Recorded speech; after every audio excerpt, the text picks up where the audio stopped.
is Tashika here and welcome to my channel Study Rabbit. Today we will discuss about the topic real number. आज का जो हमारा topic है वो है रियल नंबर. आज हम पढ़ेंगे कि रियल नंबर क्या होता है. एक्चुअली मैंने रियल नंबर के दो पार्ट बनाए हैं, lecture 1 and lecture 2.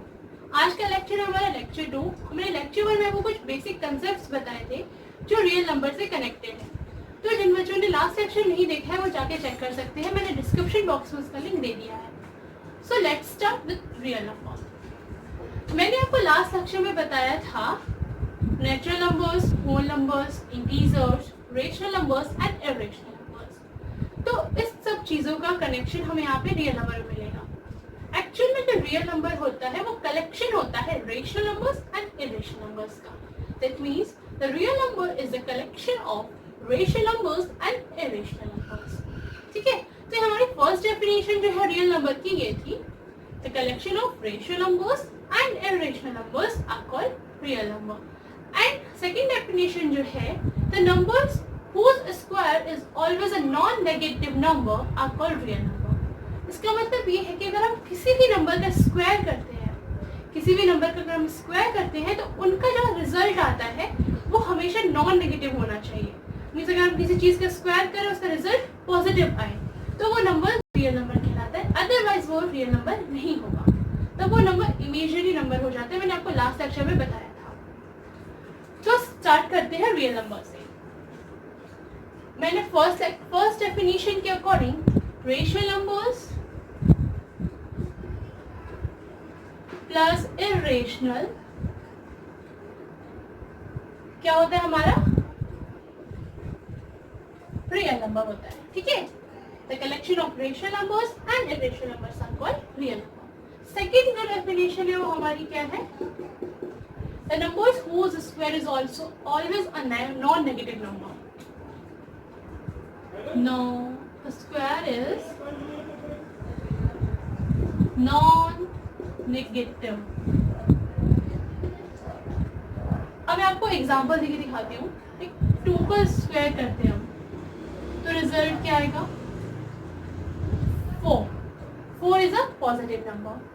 Second example लेते हैं रूट 2 का स्क्वायर करेंगे, स्क्वायर से root cut 2. 2 is also a positive number. अगर नेक्स्ट एग्जांपल है रूट -2 का स्क्वायर, देन क्या होगा देखिए, स्क्वायर से रूट किया, रिजल्ट क्या आएगा -2. ये हमारा रियल नंबर था because this is positive. This is also a positive, that's why this is real number.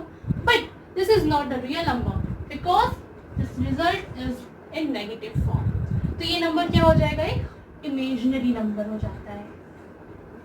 Imaginary number आपके सिलेबस में नहीं है, वो है 11th से स्टार्टिंग होगी तो आप 11th में पढ़ेंगे. आपके लिए बस रियल नंबर तक ही इनफ है. ठीक है, तो मैंने आपको बेसिक बता दिया रियल नंबर की डेफिनेशन और रियल नंबर्स क्या होते हैं. आप बहुत इजीली आइडेंटिफाई कर लेंगे कौन से नंबर्स रियल है, कौन से नंबर रियल नहीं है. अब हम पढ़ेंगे रियल नंबर की प्रॉपर्टीज क्या होती हैं. What are the properties of real number.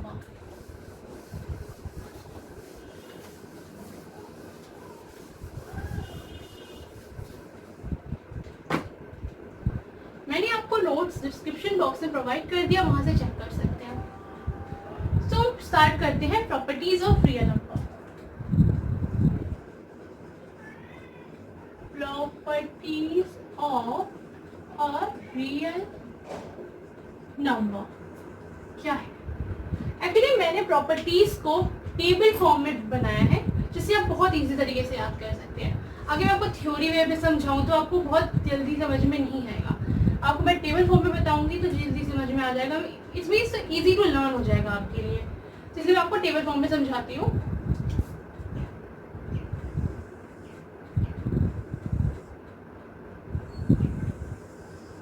हम प्रॉपर्टीज पढ़ेंगे दो फॉर्म में, additive form and multiplicative form. दो पार्ट में हम इसकी प्रॉपर्टीज पढ़ेंगे.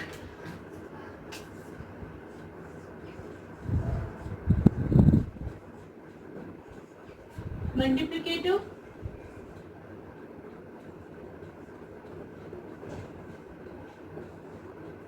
And additive. मल्टीप्लिकेटिव और एडिटिव मुझे बताने की जरूरत नहीं है. Multiplicative means multiplication and additive means addition. अब रियल नंबर की जो प्रॉपर्टीज है मल्टीप्लिकेशन और एडिशन में कैसे फॉलो होती है वो भी सीखेंगे साथ ही साथ में कौन कौन सी प्रॉपर्टीज होती है और मल्टीप्लिकेशन और एडिशन में कैसे फॉलो होती है, हम दोनों चीज एक साथ कवर करेंगे। First property is a closure property. First property is our closure property. This property means if we product of two real numbers are also a real number, अगर हम दो रियल नंबर का प्रोडक्ट करते हैं जो इनका result आएगा वो भी क्या होगा, एक रियल नंबर होगा। मीन्स अगर मैं आपको एग्जांपल दूं, real number into real number is equal to a real number. Example मैं आपको समझाती हूँ। अगर हम 2 का मल्टीप्लाई 2 से करेंगे तो क्या होगा, ये एक रियल नंबर होगा। ठीक है, 2 into 2 is 4 and 4 is also a real number। अगर हम एडिशन में जाएं, अगर हम किसी भी दो रियल नंबर को ऐड करते हैं तो उसका रिजल्ट भी क्या होगा, रियल नंबर होगा। मीन 2 + 2 is equal to, मैंने बस एग्जांपल आपको समझाने के लिए लिया है, ठीक है, तो मैं एग्जांपल्स को इरेज कर देती हूँ। Next property is our associative law. आपने एसोसिएटिव लॉ पढ़ा होगा, इनफैक्ट 9th क्लास में भी आपने एसोसिएटिव लॉ पढ़ा होगा। एसोसिएटिव, बट मैं आपको फिर से बताऊंगी कि एसोसिएटिव लॉ होता क्या है। अगर हम मल्टीप्लिकेशन में चलें तो हम a into B into C is equal to a into B into C, ये हमारा एसोसिएटिव लॉ। मैं आपको समझा दूं क्या होगा। अगर हम a और b का आपस में मल्टीप्लाई करते हैं पहले, देन c का मल्टीप्लाई करें, या हम a को छोड़ दें और bc का मल्टीप्लाई पहले कर दें, इस टाइप की प्रॉपर्टी को कहते हैं, या इस टाइप के लॉ को हम कहते हैं एसोसिएटिव।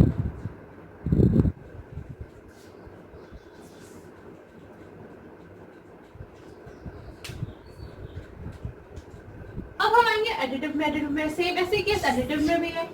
अगर हम a और प्लस b कर दें, देन आफ्टर c को ऐड करें, या हम a को लेफ्ट कर दें, b और c को पहले ऐड कर दें, तो रिजल्ट इनका सेम आएगा। मींस इस LHS is equal to RHS होगा। अगर आपको मैं यहाँ पे प्रूफ करके दिखाऊं, अगर हमने a की वैल्यू 1 ली है, b की 2, c की 3, तो क्या होगा देखिए, 1 into 2 into 3, same 1 into 2 into 3, 2 ones are 2 into 3, 1 into 3 to the 6, 3 to the 6 and 6 on the 6। LHS RHS के इक्वल है। This mean this for the associative law. तो आप समझ के होंगे कि हम चाहे AB को पहले मल्टीप्लिकेटिव कर दें, फिर बाद में C को करें, या A को लेफ्ट करके हम BC का पहले कर दें, रिजल्ट हमारा सेम ही आना है। सेम केस हमारा एडिशन के साथ भी होगा फॉलो। अगर 1 + 2 करें, देन C का एडिशन करें, या 1 को लेफ्ट करके B और C को ऐड कर दें, तब क्या रिजल्ट होगा, C + 3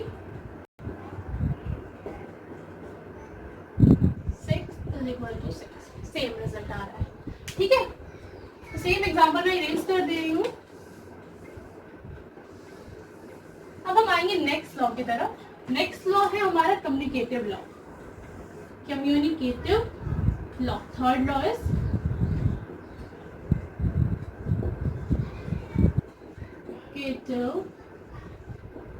लॉ। कम्युनिकेटिव लॉ क्या होता है, ये भी आपने ऑलरेडी पढ़ रखा होगा। a इंटू बी करें या b इंटू a करें, result is always same. Same अगर a + b करें या b + a करें, अगेन रिजल्ट सेम होगा। अगर मैं इसका एग्जांपल आपको दिखाऊं, 1 इंटू बी करें, 1 इंटू 2 करें, या 2 इंटू 1 करें, रिजल्ट ऑलवेज इज 2। सेम 1 + 2 करें या 2 + 1 करें, रिजल्ट क्या आएगा, 3। ठीक है, तो RHS के इक्वल है, इसमें भी RHS के इक्वल है। हमारा फोर्थ लॉ क्या है, जो फोर्थ लॉ है वो है existence of inverse. Fourth law क्या है, existence of inverse. Existence means होना, इनवर्स मीन्स किसी चीज का उल्टा। अगर हम मल्टीप्लिकेशन में है तो हम सब जानते हैं मल्टीप्लिकेशन का उल्टा क्या होता है, डिवीजन। तो हम उसी से लेके चलते हैं, मैंने आपको याद करने लिए होता है। ठीक है, अगर हम a है, ठीक है, a का इनवर्स क्या होगा, 1/a। हम कर क्या रहे हैं यहाँ पे, मल्टीप्लिकेटिव में कर फॉलो। अगर हम इन दोनों को सॉल्व करें तो क्या होगा, ए से ए कट, रिजल्ट क्या आएगा हमारा 1. Then we say that this number has a resistance of inverse. ठीक है, हम अगर सेम आए अगर एडिशन में तो ए का इनवर्स क्या हो जाएगा -a। ठीक है, ए का इनवर्स -a। अब इन दोनों को सॉल्व करें, आगे एडिशन अगर ऐड करेंगे, अगर इन दोनों को सॉल्व करें तो क्या रिजल्ट आएगा 0. Then we say that this is a property of existence of inverse in additive form. ठीक है, सेम ऐसे ही एक और प्रॉपर्टी है, fifth property, that is last, existence of identity. Existence of identity. Identity means क्या होता है, किसी भी चीज की पहचान, मतलब सेम आइडेंटिटी, मतलब सेम शक्ल। जैसे अगर हम देखें एक दूसरे की शक्ल सेम हो उसको हम आइडेंटिटी कहेंगे। कोई भी चीज दो एक जैसी दिख रही है मतलब वो सेम एक दूसरे की आइडेंटिटी है, आइडेंटिकल है वो। तो हम अगर लें यहाँ पे क्या कर रहे हैं, मल्टीप्लिकेटिव लॉ फॉलो करें, मल्टीप्लिकेटिव, तो ए में ऐसे क्या मल्टीप्लाई करें कि रिजल्ट ए आए, मीन्स इसकी आइडेंटिटी चेंज ही ना हो, इसकी आइडेंटिटी चेंज ना हो। तो ए में से क्या मल्टीप्लाई करें हम, cos 1, फिर हम ए में 1 का मल्टीप्लिकेशन करते हैं तो 1 रिजल्ट ये आएगा, हमारा प्रोडक्ट ए आएगा और इसकी आइडेंटिटी चेंज नहीं हो रही है। सेम अगर हम इधर आए एडिशन में तो हमें ए में अगर हम ऐसा क्या ऐड करें कि इसकी आइडेंटिटी सेम रहे, cos सेम। ये क्या हो गया हमारे एग्जिस्टेंस ऑफ आइडेंटिटी। ये हमारे 5 लॉ थे, प्रॉपर्टीज थे जो हमारे रियल नंबर के ऊपर है। ठीक है, this is the properties of real number जो मैं आपको समझा दिया है। आप चाहे तो वीडियो पॉज करके यहाँ से नोट भी कर सकते हैं, अदरवाइज मैंने आपको नोट्स डिस्क्रिप्शन बॉक्स में प्रोवाइड कर दिया है। तो अब जो हमारा टॉपिक है वो है रेशनलाइजेशन। रेशनलाइजेशन क्या होता है, एक्चुअली रेशनलाइजेशन एक प्रोसेस है। रेशनलाइजेशन एक प्रोसेस है जिसमें हमें अगर इररेशनल डिनोमिनेटर दिया हो और उसको हमें रेशनल में कन्वर्ट करना हो तो हम इस रेशनलाइजेशन प्रोसेस का यूज करते हैं।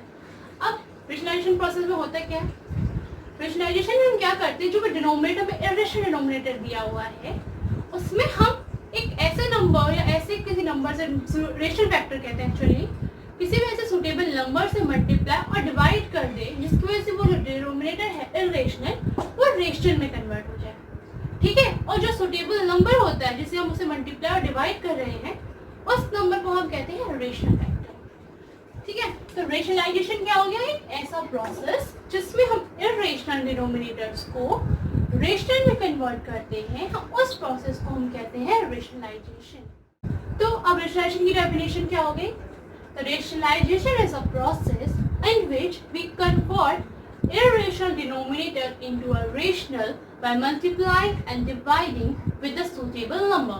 हम किसी भी suitable number से उसको multiply divide करें, उस प्रोसेस को कहते हैं rationalization। बहुत सिंपल है, मैं आपको समझा के दिखाती हूँ। देखिए, हमें दिया है 1/√2। √2 is a rational number। rational number? No, √2 is a irrational number। क्योंकि √2 मैंने आपको बताया था लास्ट लेक्चर में, √2 is a type 2 irrational number। मैं आपको बताया था जो irrational numbers होते हैं वो not a perfect square, उनको हम कहते हैं irrational number। √2 is not a perfect square। तो ये क्या हो गया, irrational number हो गया। तो अब इसको हम ये क्या करना है, इस डिनोमिनेटर को इसमें चेंज करना है, रेशनल में चेंज करना है। तो हम क्या करेंगे, multiply and divide with a suitable number.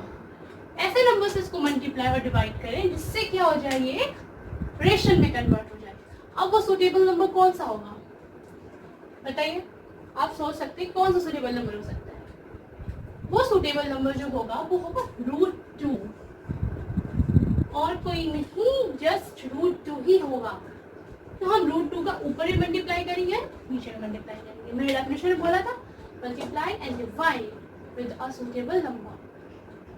ठीक है, तो √2 जो है, देखिए हमने √2 ऊपर √2 इसलिए यूज किया है क्योंकि हम अगर √2 से √2 डिवाइड करें तो क्या आंसर आएगा 1, और 1 से इसका मल्टीप्लाई करेंगे तो 1/√2 ही आएगा। इससे वजह से इस इक्वेशन में हमें कोई इफेक्ट नहीं पड़ेगा, इसलिए हम जो नंबर डिनोमिनेटर में लेते हैं वही नंबर हमें न्यूमरेटर में भी लेना पड़ता है। ठीक है, तो स्टार्ट करते हैं इसको सॉल्व करना। ठीक है, √2 × 1 इज इक्वल टू रूट 2। अब हम करेंगे मल्टीप्लाई डिनोमिनेटर का। देखिए रूट 2 इंटू रूट 2, और हमें पता है अगर रूट 2 एक साथ हो तो हम उसको क्या लिखेंगे 2, तो क्या हो जाएगा ये रूट 2 अपॉन 2। अब देखिए हमें पहले इक्वेशन किस फॉर्म में मिली थी, इस फॉर्म में मिली थी, अब हमें किस फॉर्म में मिली है, इस फॉर्म में मिली, जो हमारा फाइनल रिजल्ट है। अब देखिए डिफरेंस क्या है, root 2 is a irrational number ना। अब 2 को चेक करेंगे, 2 क्या एक रेशनल नंबर है, ठीक है। तो अब हम आपको समझ में आ गया होगा कि रेशनलाइजेशन में हमने क्या किया था, हमने क्या किया था, इटरेशन से रेशनल में कन्वर्ट कर दिया by multiplying and dividing with a suitable number. But अगर हमें ये सिंगल टर्म दिया हो तो हमने ये कर लिया, सिंगल टर्म था, हमने रूट 2 से मल्टीप्लिकेशन कर दिया। अगर हमें टर्म बाइनोमियल में दे दे या ट्राइनोमियल में दे दे तो आप क्या करेंगे, उसका भी एग्जाम्पल आपको एक बता देती हूँ, जिससे आपको रेशनलाइजेशन का टॉपिक बिल्कुल क्लियर हो जाएगा। देखिए एक और एग्जाम्पल है, हम लेते हैं 1/3 प्लस रूट 2। अब आपको इसको कन्वर्ट करना है। देखिए ये इरेशनल नंबर की प्रॉपर्टी होती है, अगर कभी भी हम रेशनल नंबर और इरेशनल नंबर को सब ऐड करते हैं तो हमेशा रिजल्ट इरेशनल ही आता है। दिस मीन ये नंबर क्या हो गए, इरेशनल नंबर हो गया, ठीक है। ये नंबर क्या हो गया हमारा, इरेशनल नंबर हो गया। अब हम इसे चेंज करना है रेशनल में। अब क्या करेंगे, हम सेम वही प्रोसेस यूज करेंगे, 3 रूट 2, बट यहाँ पे डिफरेंस क्या आएगा, यहाँ डिफरेंस आएगा साइन का। यहाँ पे हमने साइन क्या लिया था पॉजिटिव, इधर क्या लेंगे हम नेगेटिव साइन। अगर हमें साइन यहाँ नेगेटिव देता तो हम यहाँ साइन लेते हैं हम पॉजिटिव, हमेशा अपोजिट साइन हो गया, यहाँ पॉजिटिव है तो इधर नेगेटिव, इधर नेगेटिव है तो इधर पॉजिटिव, ठीक है। आप सॉल्व करते देखिए, इसका ऐसे मल्टीप्लाई करेंगे तो क्या आएगा 3 plus root 2 upon 3 minus root 2, 3 plus root 2। देखिए a minus B, a plus B, ये एक फॉर्मूला आपने पढ़ा होगा। इसका फॉर्मूला क्या होता है, ए स्क्वायर माइनस बी स्क्वायर। ये फॉर्मूले का रिजल्ट ये होता है। तो हम इसकी जगह हम ये लिख सकते हैं डायरेक्ट, जिसमें ए हमारा 3 हो गया, बी क्या हो गया हमारा रूट 2 हो गया। तो ए को हम क्या लिखेंगे 3 का स्क्वायर माइनस माइनस साइन आएगा, बी क्या था रूट 2 का स्क्वायर, ठीक है। तो मैं इस फॉर्मूले को इरेज कर दे रही हूँ और आप कंफ्यूज हो जाएंगे, सारे से मैशअप हो जाएगा। अपॉन हमारे पास 3 प्लस रूट 2 था, ठीक है। अब देखिए अब इसको आगे सॉल्व करेंगे तो ऊपर वाला तो सॉल्व होगा नहीं, नीचे वाला देखिए 3 का स्क्वायर 9, ये रूट से स्क्वायर गया तो 4, तो क्या हो जाएगा हमारे पास final answer 3 plus root 2 upon 5। अब देखिए हमारे पास फाइनल रिजल्ट ये है, हमें क्वेश्चन दिया था ये इरेशनल था। अब देखिए 5 क्या है, एक रेशनल नंबर है, तो हो गया कन्वर्ट इरेशनल से रेशनल। बहुत इजी है ये कंसेप्ट, आप समझ गए होंगे कि क्या करना है हमें, बस इधर साइन का डिफरेंस होता है, सब कुछ समझ में आ गया होगा। मैंने आपको आज बताया real numbers, properties of real number and rationalization. मैंने आपको तीनों टॉपिक आज क्लियर किए हैं। हमारा लास्ट टॉपिक बच जाता है रियल नंबर का, वो है लॉज ऑफ रेडिकल्स। मैंने फर्स्ट लेक्चर सेकंड लेक्चर में ऑलमोस्ट सारे रियल नंबर के टॉपिक्स कंप्लीट कर दिए हैं। Last topic laws of radicals मैं आपको नेक्स्ट लेक्चर में complete. So that's for all today guys, I hope you all like my class. So please like and subscribe my channel Study Rabbit, and if you have any query regarding this session, you are free to ask in my comment section. And please don't forget to press the bell icon for the better updates.